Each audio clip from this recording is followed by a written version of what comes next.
Ja, rigtig hjertelig velkommen til denne her session, og den bliver jo på engelsk. Hello, very warm welcome to Ewan Mcintosh and to you, the participants in this session about creativity. And those of you who have seen or met Ewan before knows that he is a very creative soul. This will be about design thinking school. It will be about pupils and even also the teachers as problem finders and problem solvers, and it will be very much about technology. We are actually going to use the full session time for the presentation, and as you can see, you can tweet, you can ask questions, and Ewan is a very quick guy, so he will more or less answer your questions before the session ends. Some of you might have seen the TED Talk with Ewan Mcintosh. It has only been shown 4,200 times, and that's not much. So if you need more after the session, you can go there. Very much welcome. Thank you very much. Go ahead. Good morning, everyone. Thank you. It was really enthusiastic. So we'll try again. Good morning. How are you doing? Yeah. Very good. Thank you for that. So this is my first Danish word after hey. This is my first one. Spørgsmål. Yes. So if you have a spørgsmål, tweet it in preferably English, but even Danish, and we can have a conversation for the next week, the next month. But I thought we would use the time here for me to share some of the stories of schools we've been working with. And if you don't know, my organisation is very small, but we are all about creativity. Half our time is spent with schools all around the world, from Australia to Austria. And half our time is spent with creative organisations, fashion companies, TV companies, media companies, and technology startups. And the reason for that is that when the last time I was at Uddannelsesforum was 5 years ago, 2007. And in 2007, we didn't even have a hashtag. There was no way for us to communicate after the event, really. And if you think about those 5 years, a lot has changed. We're able to do things now with technology that we couldn't do even 5 years ago.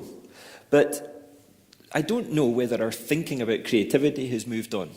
And I got so frustrated with educational technology, in particular, I left education in 2008. And I spent 2 years working for a TV company instead, away from education. And it was a really interesting time, because I suddenly saw that the creative people who were relentlessly creative had a process for being creative. And I wondered why in school we didn't use those same creative processes in our work.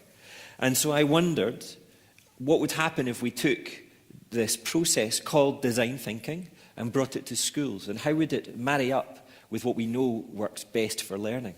So that was what led to me bringing together my friends and starting our work, which is now 3 years in, looking at what creativity looks like, not just in the classroom, but out in the real world, and how we can bring the two together. But here's the big question I had. So we know what works in the creative world. Design thinking is a pretty standard, relentlessly successful process. But in education, what is it that makes brilliant learning? Do any of you know? With all this talent in the room, I'm sure we could paste 4,000 post-it notes on the side of the wall with what makes great learning. Whether we could agree on it is another question. Whether we could decide as a school to say, yep, the only 6 things that matter are these. And so we've scoured the research, and I think our favourite has been looking at Guy Claxton and his research reviews. And Guy Claxton comes up with 6 key core areas in learning that we need to take care of before we can really hope to have creativity in our classroom. So would you like to see what these 6 pillars are? Yes. Why not? So here's the first one.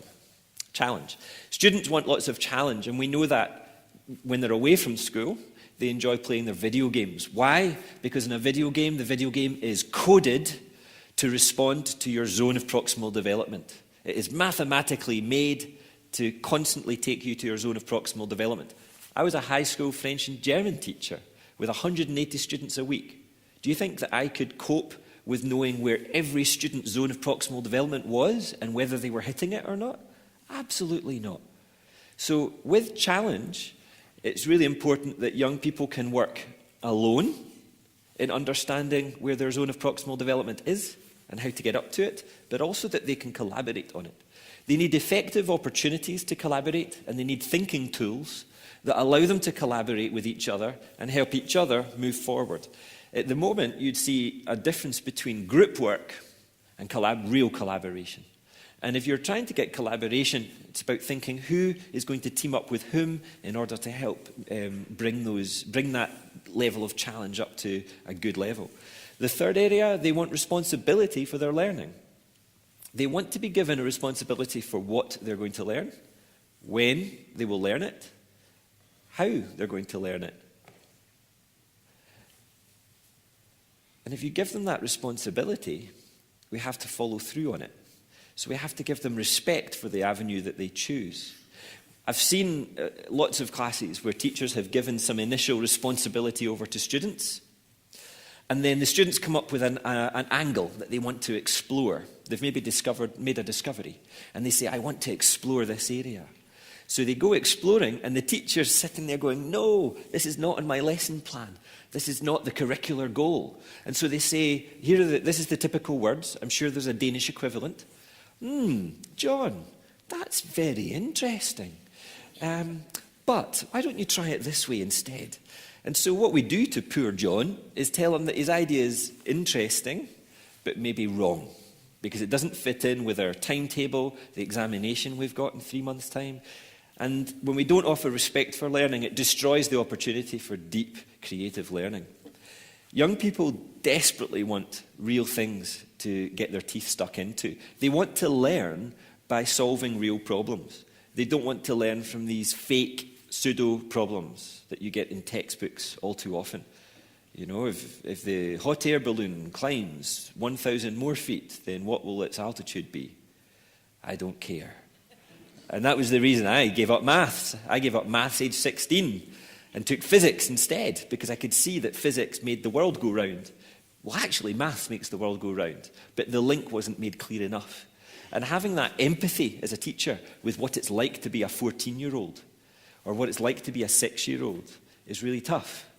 But when we are planning what we're going to do next week in class, would your lessons pass the so what, who cares test of a 14-year-old? Is it real?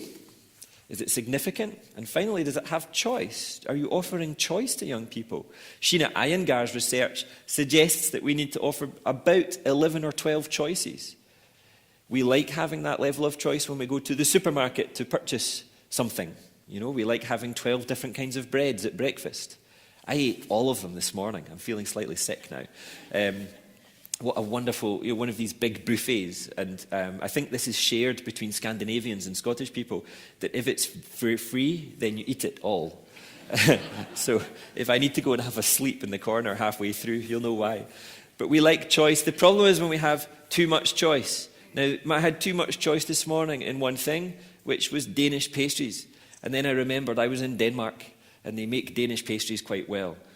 I had about 20 different pastries this morning, and such a paradox of choice it was, I ended up going for the one I would always go for back home, the little round one with cinnamon, instead of the interesting looking new ones, because I had a paradox of choice, far too much. So getting that balance of choice right is difficult. I want to share with you a story that many of you may be familiar with, but I'm going to share it briefly, because it's the first time that we put this plus our creative thinking with design thinking together in the same project. And I talk about it in my own TEDx talk. It was actually in a primary school in Sunderland, northeast of England, quite a depressed area. And we had been invited to work with students who had trouble with speaking and writing. They also had trouble with listening. And all of this, of course, is related. So the first thing I will do when I go and work with kids, I'm as nervous as they are. So I show them a video. And this was the first video I showed them. Audio, please.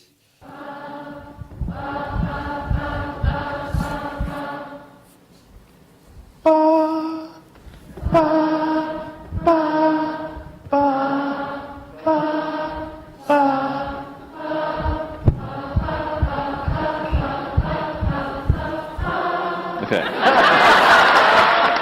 Right, so this is neuroscience for 7-year-olds. So I had 7-year-old kids amazed by this, and they did the experiment with the class next door to see if it really worked. They replicated it. But the first thing they said is, we want to do that. We want to do talks, just like Bobby McFerrin's, talks that excite people. They didn't say it quite like that, but they said, we want to do that. And I said, okay, so if you're going to give talks, you're going to have to think about how you're going to get people there. How are you going to engage them once they're in the room? 300 people, strangers who don't know you, and precious time. You need to keep them there for 2 hours, potentially, for everyone to give a talk. The third thing is, you need to think about each individual talk and the story you're going to craft. What would you talk about? Of course, you speak to a 7-year-old and you ask them what they're passionate about, you get 3 answers: pets, football clubs, and mum. And these are obviously not going to engage you, strangers. So we explored. First thing is, we watched a lot of videos. We explored, though, how to tell great stories. This is me reading Little Red Riding Hood. Now, they knew the story. They thought this was for babies. And I said, no, come and sit down. I'm going to have circle time. I'm going to read Little Red Riding Hood. But I'm going to pull out of this, I want you to pull out of it, all the things that make this such a good story. And then we created a kind of rubric of great storytelling. So you can see the long line of the story, the use of adjectives, never fewer than 2 adjectives for every noun in a good fairy tale. We talked about the turning point, the climax of the story, and then the resolution of the conflict. So we talked about all those things. And then we put them into action. And one of the challenges with writing is the blank sheet of paper. You know, kid gets a blank sheet of paper. Say, I don't know how to start. How many of you have heard that in the past month? I don't know how to start. I don't know how to get going.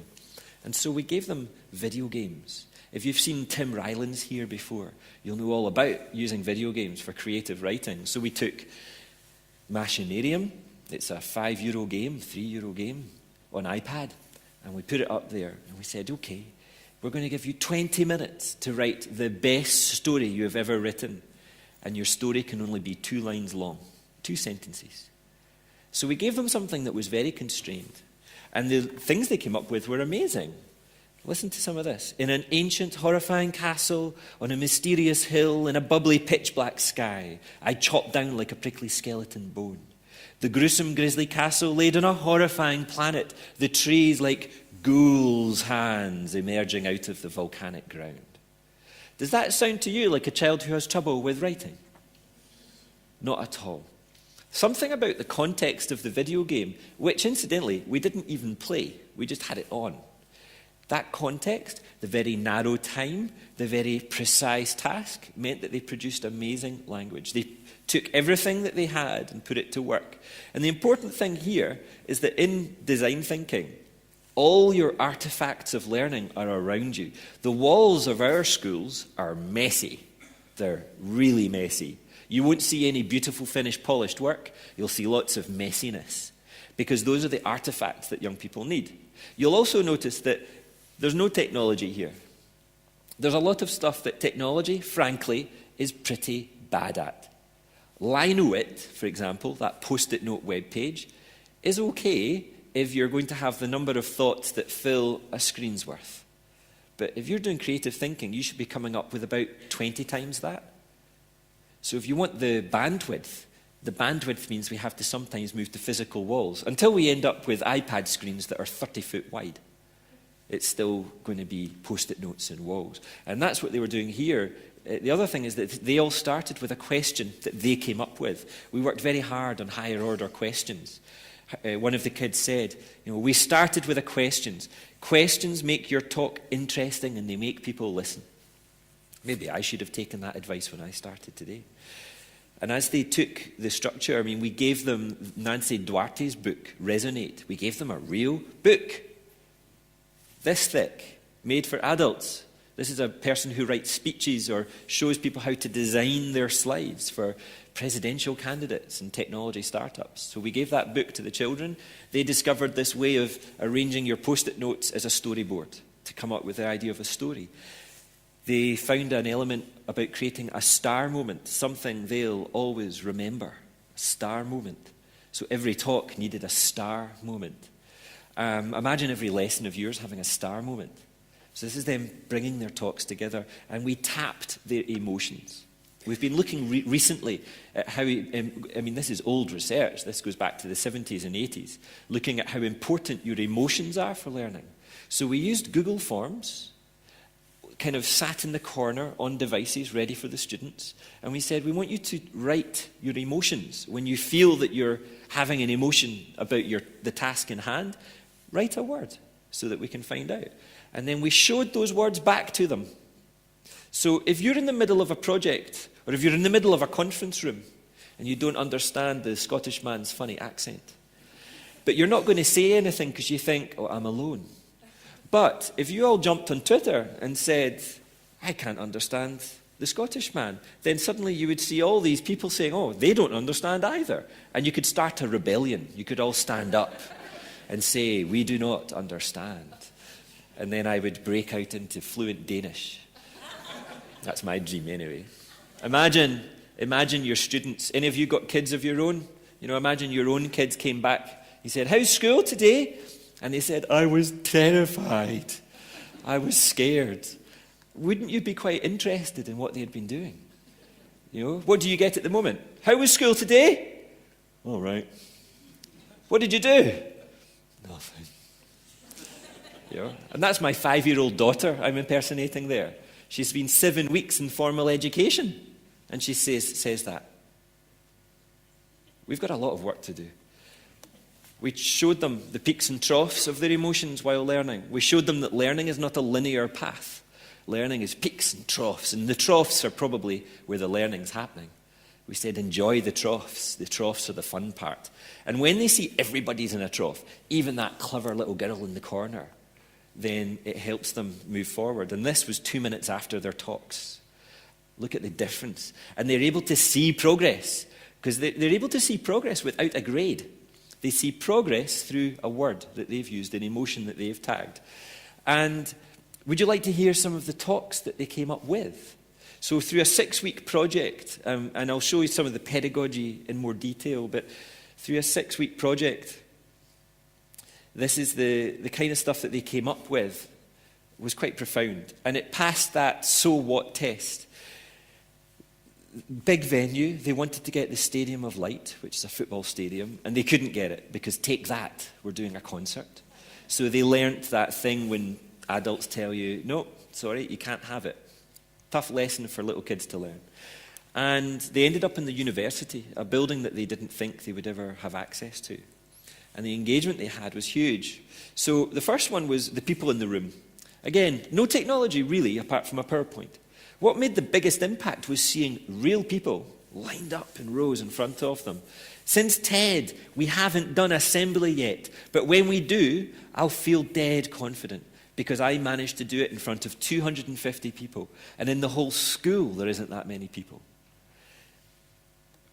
We tweeted out to the world as well.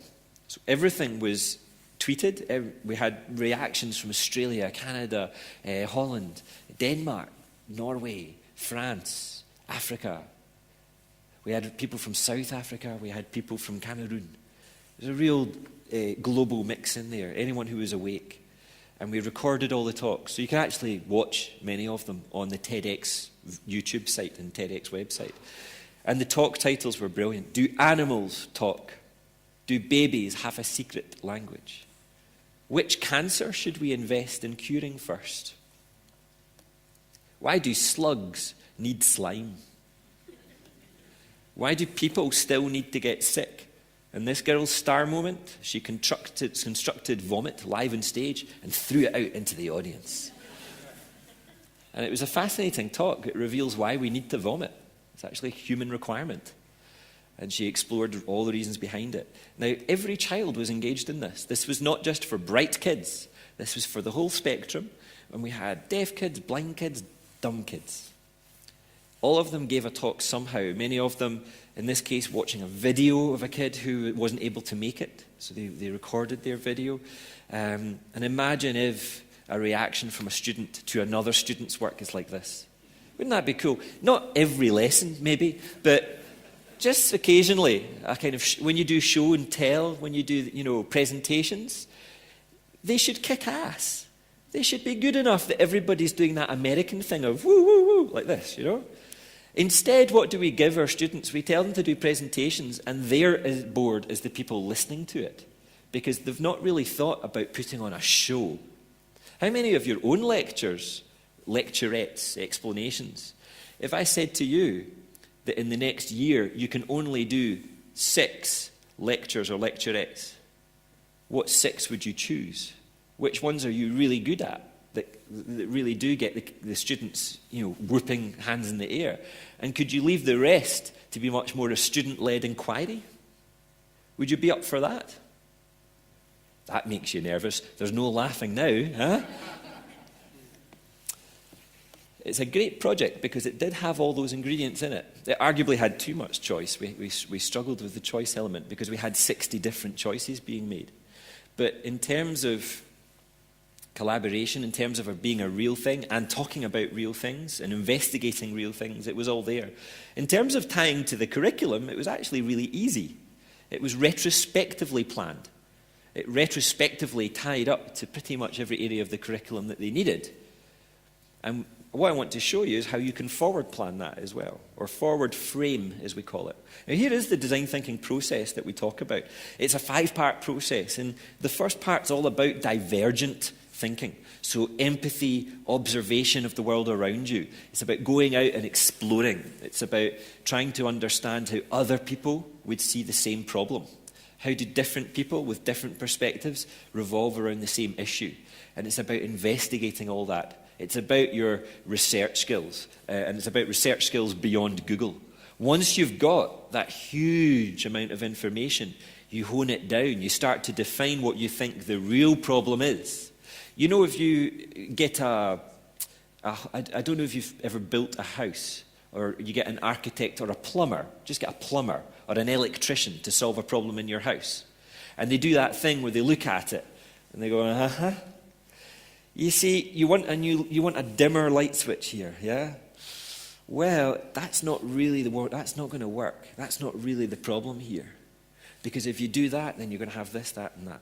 What they're doing is finding the genuine problem. The genuine problem is you've got the wrong light bulbs in. You don't need a dimmer switch. So they will redefine the problem. Then you ideate, prototype, and get feedback constantly in a cycle, almost. And this is where your thinking becomes much more convergent, where you settle on an answer. You settle on a solution to the problem that you had in mind. Now, traditionally, in school, that first part of the investigation is taken up by the teacher. Think about it. If you're a primary school teacher and you're studying the environment, which I bet all of you are. We're in the building that hosted the big kind of green conference not so long ago. Everything's very ecological.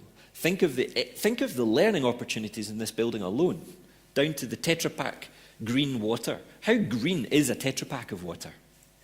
Now, I've just done what a teacher would do. So you're my class.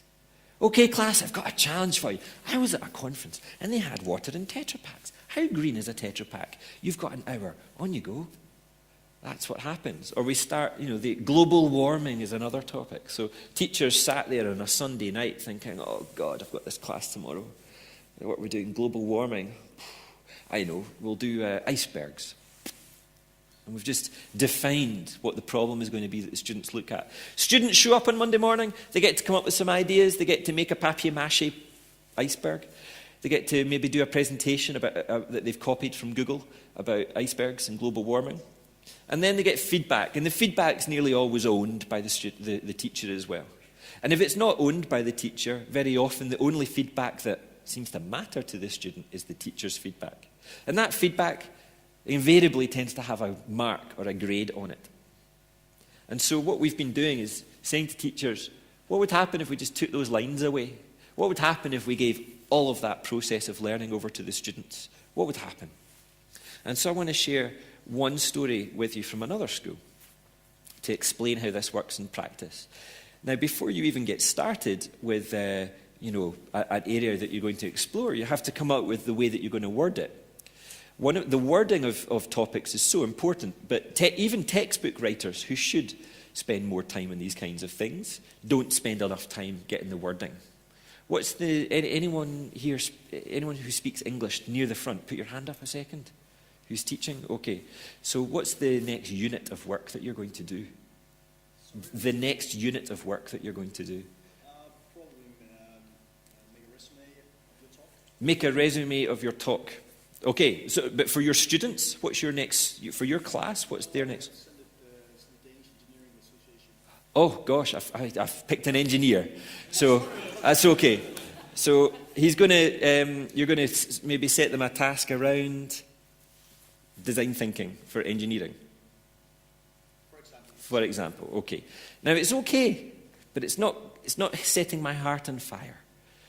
And one of the problems with it as well is a lot of what we give students to do, and the way that teachers talk to students, a lot of it is Googleable.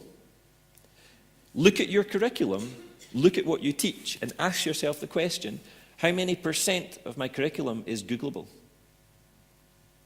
So what we've done is had teachers ask their students, they've said, today we're doing some biology. Can you write down all the questions you have about biology, or about global warming, or about Shakespeare? And if your question is Googleable, put it in the Googleable pile. And if it's non-Googleable, put it in the non-Googleable pile. And of course, this is the finished result. Which one do you think fills up first? Googleable, the right-hand one, because lower order questions are what we mostly give as teachers.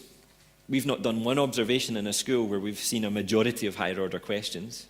It's about 95% lower order. And most of the questions, if they ask them from students, are lower order too.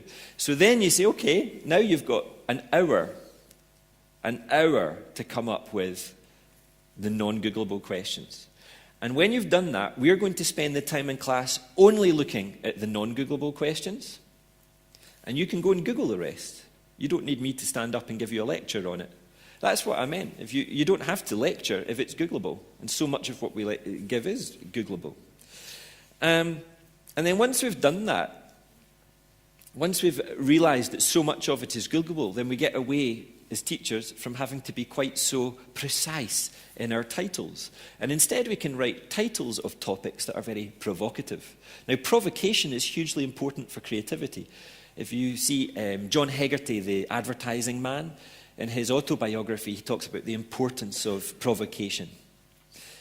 If you read some Edward de Bono, Lateral Thinking, 1974, he'll also talk about how important it is to have provocative questions if you want to learn.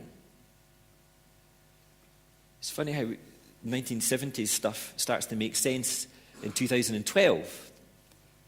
So we get people, instead of coming out with, today we're going to do 9th grade music theory about note length, rhythm and pitch, yawn.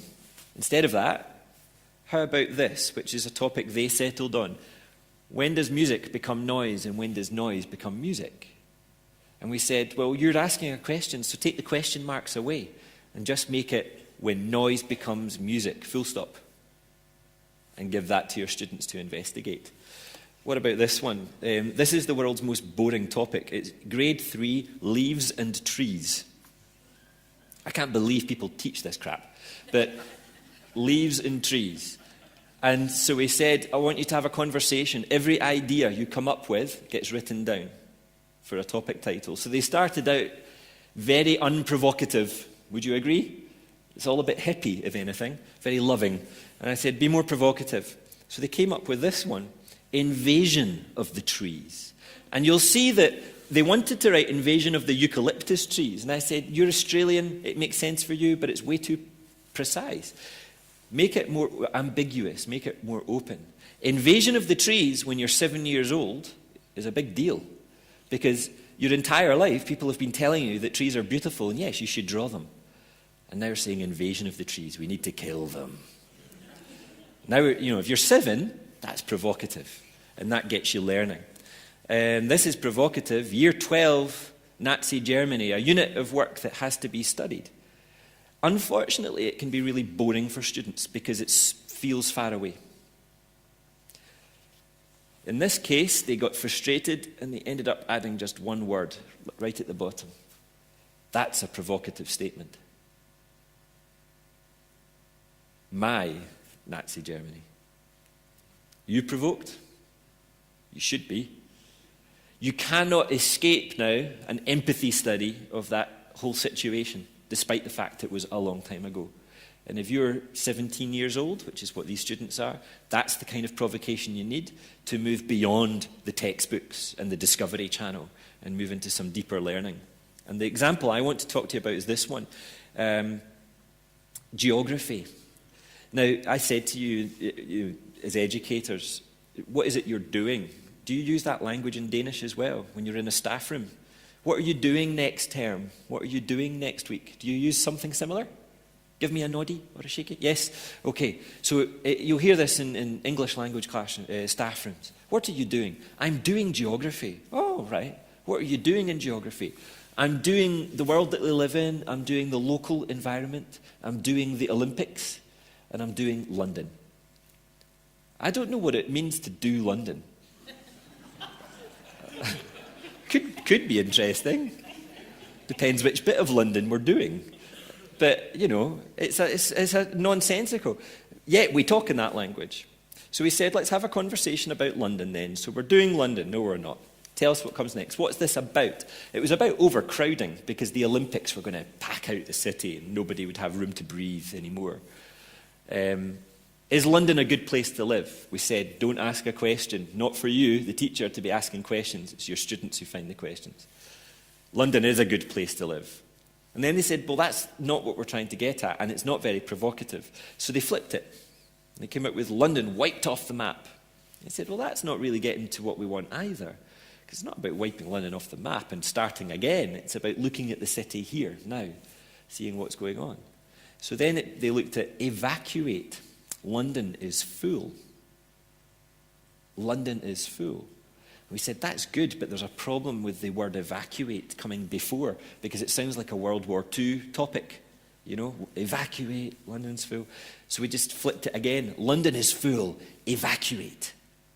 And it's now got a sense of urgency, and it's got a provocation. If you live in Brixton, where these children are, London's very full. I don't know if you've been there before. It's very, very tightly packed, very full, very high density living.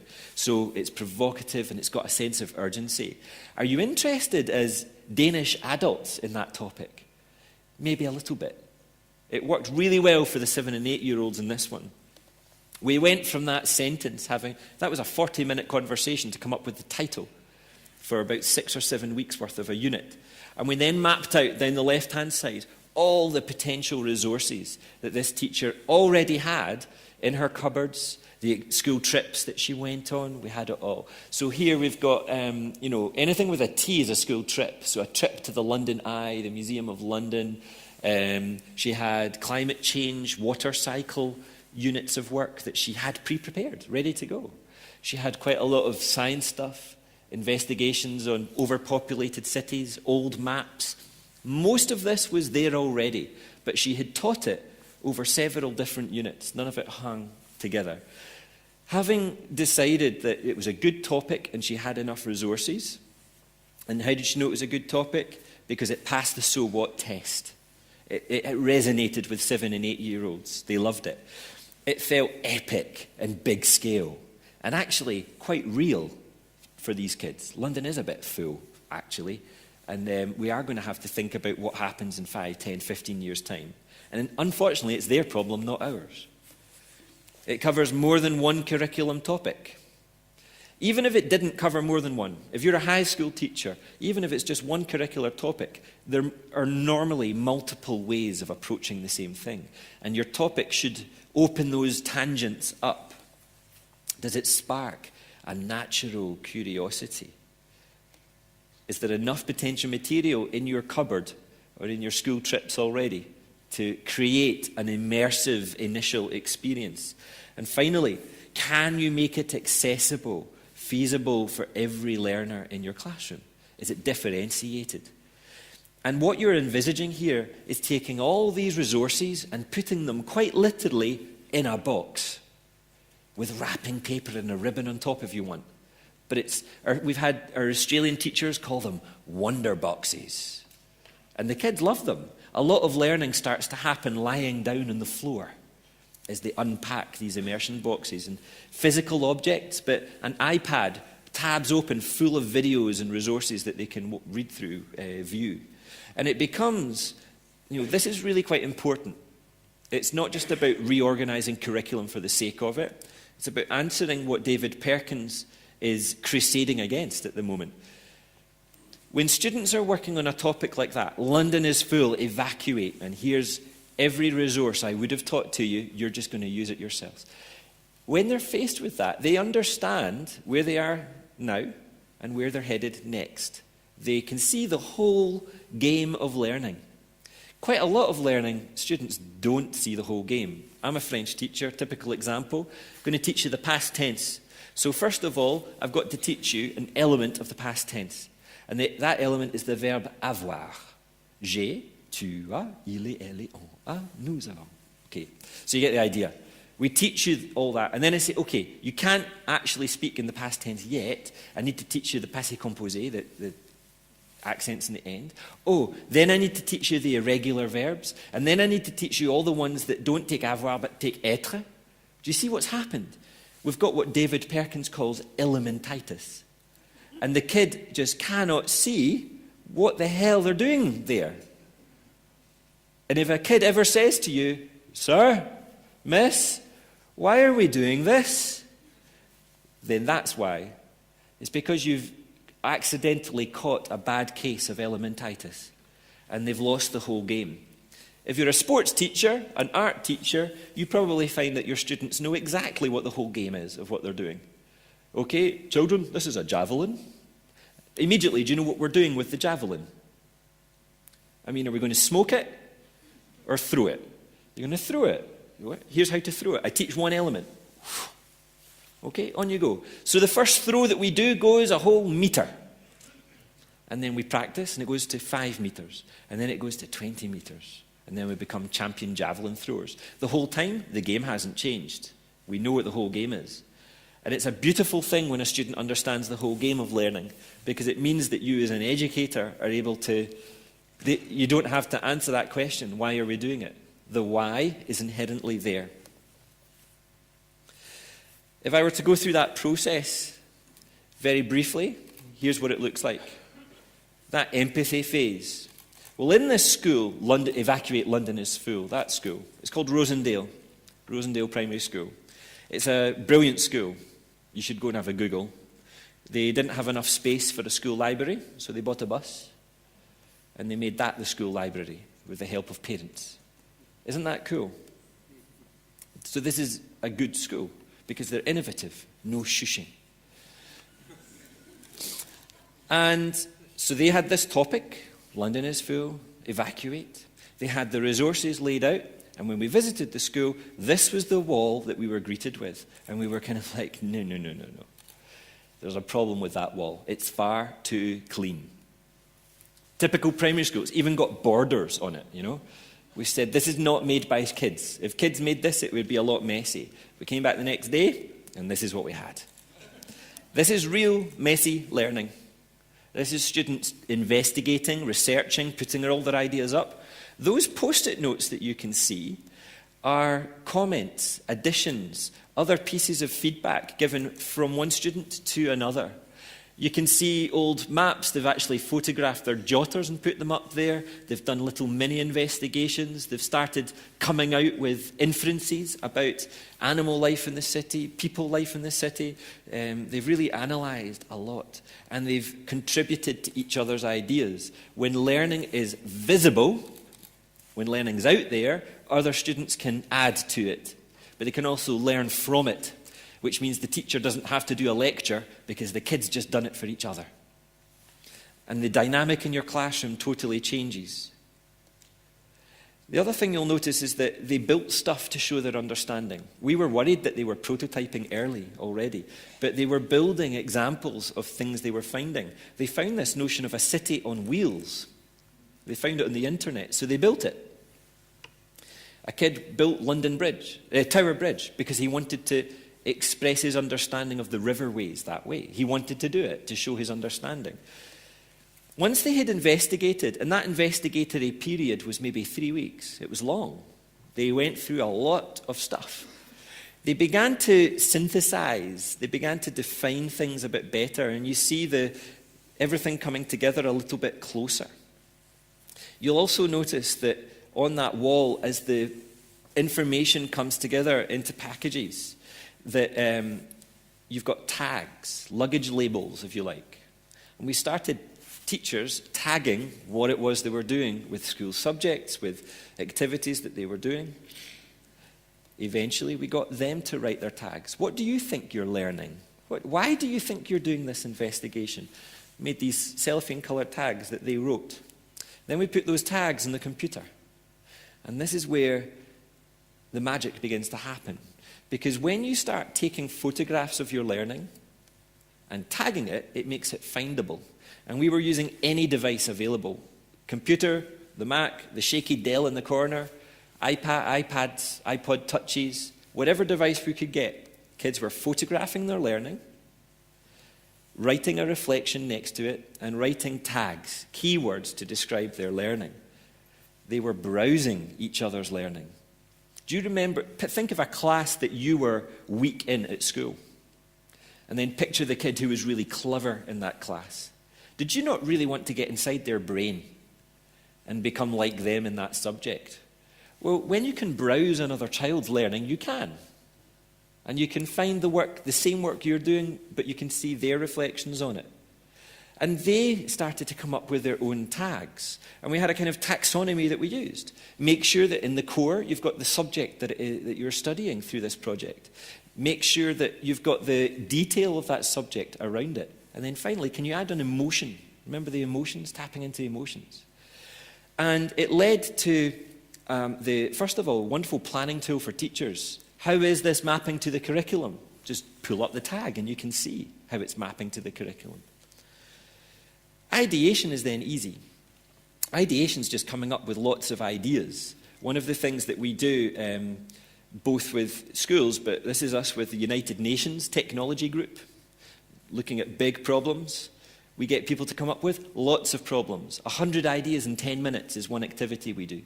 Can you come up with 100 ideas to solve that problem in 10 minutes flat? So if the men in suits can do it, so can young kids. We get people to sketch ideas as well. We find that drawing ideas means that, like you can see in these pictures, hands start to move and point, and it gives someone something that people can talk about, rather than always insisting on the written word. And then it goes quite simply and quickly into prototyping, where you build physical products of your learning and you get quick feedback. You can see the laptop being used there is the moon, for a moon base. You can see very simple plasticine models of things. You can see very complex Lego models of things. The prototypes that would be done, this was maybe one of the final ones, a hotel on the road that will pick you up if you're homeless. What a great housing solution. But these ideas were maybe 18 prototypes deep. You know, they built a lot, they got a lot of feedback, they built their ideas again. Feedback was as much from their peers as from the teacher. And this is the kind of thing that they were getting feedback on. Simple mathematical thing. Here's her reflection. And it answers the three crucial questions that every learner must answer. Where have you been? Where are you now? Where are you going next? So, where have I been? At first, I only knew one answer to the 8 times tables. Where are you now? But when I practiced using number cards, I got better and better each time I practiced. The number cards really help. Where are you going next? Next time, I'll do that with division. It's simple, it's badly punctuated, but it's a great reflection. And she's tagged it with those hierarchy of tags. She has improved in maths at multiplication, and she is proud. And it means that the school now has a stream of learning, of proud learning, bored learning, frustrating learning. It's a wonderful assessment tool. So I want to wrap up with just a simple reminder and a challenge to you. I've shared 2 stories, but there are 8 points in there. Can you believe it? 8 key points. First one, How might you plan to incorporate those 3 C's and those 3 R's in your own teaching and learning? How can you give students more responsibility and more opportunity for collaboration? How can you get those star moments, something they'll always remember, into every one of your lessons or every one of your units of work? How can students do it for themselves? How can you create that whole learning experience? How can you get students building to learn, making to learn? Might you try using design thinking as a process for one project in the year? Can you write generative topics instead of the boring ones you find at the top of textbooks? Can you offer opportunities for students to browse each other's learning and together, what is it you can create? I always end with a quote, and this one is related very much to you, I think, because there's a certain urgency in what I'm saying. Leonard Bernstein, my favourite composer, said, "To achieve great things, 2 things are needed, a plan and not quite enough time." So your time, I think, is running out, that you've got engagement levels decreasing in every country on the planet, even if attainment is increasing. Can we have both of those increasing? And I'll tell you one thing about time. I've almost certainly run out of it. So thank you very much. And thank you so much. See you on Twitter, and we can continue our conversation there. Thank you. Tack. Thank you. So this is very easy. Thank you very much for the provocation. You didn't have enough time, but it's fine. It's fine. Thank you very much.